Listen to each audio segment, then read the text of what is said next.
Hey, my name is Autumn, and today I'm going to show you how to make a face mask so that you get a little bit of protection when you go out in public during the coronavirus.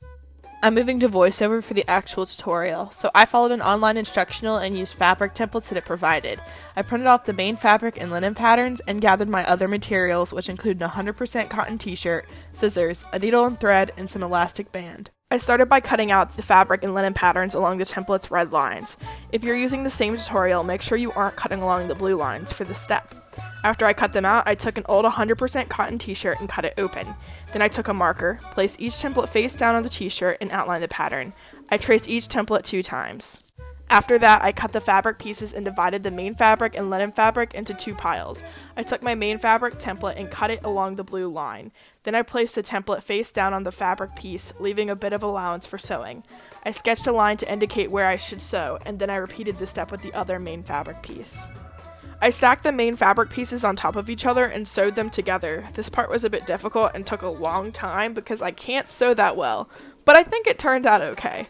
Once the main fabric was sewn together, I repeated the same steps with the linen pattern. I cut out the template, placed it face down on the linen fabric, and traced my outlines. Then I sewed the linen fabric together as well. Now it was time to actually sew the mask together. I lined my linen fabric with my main fabric piece so that the stitch marks were facing each other. I took some pins and created a makeshift seam so that my mask wouldn't fall apart while I was sewing it. It took me, a novice sewer, about 45 minutes to finish this step. Then I grabbed about 12 inches of elastic band and tied it together. I took the excess flaps from the main fabric piece and folded them around the elastic band. Then I sewed the seams. And that's it. I finished the face mask. So it's been a few weeks since I created the mask, and it's held up pretty well. It's pretty durable and sturdy. Not that I've had much of a chance to use it or anything, but it definitely looks like you'd get the job done. So if you're planning on going out in public, I definitely recommend sewing your own mask or using a non-sewing technique just to keep everyone safe.